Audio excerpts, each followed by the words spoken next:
We're going to start with the only exercise that requires any equipment, tricep kickbacks. Go to a flat back, make sure that your knees are directly over your heels and hip distance apart. Also make sure your abdominals are fully engaged so you do not harm your back. The goal is to keep your elbows as close to your body as possible. Make sure that your arms are kept parallel and just bring the weight up as high as possible. I suggest starting with 5 pounds. Now we're going to go to my favorite exercise that I find most beneficial, push-ups. So as you can see here in these clips, there are multiple different styles you can do.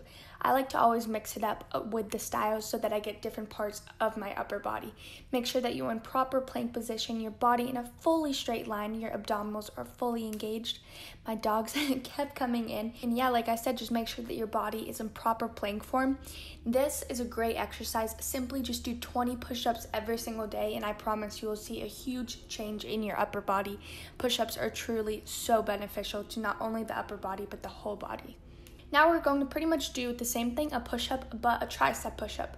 So go to a crab position, try to keep your hips as high as possible, make sure that your elbows are parallel, and just bend down as low as possible. Now we're going to move on to these. These are a perfect way to just burn out your upper body. As you can see, you're just going to go in a plank position and you're going to go down, down, up, up. Switch between going right first and left first. Try to move your hips the least amount as possible. And then for the last exercise, simply just a handstand. You can do it against a wall.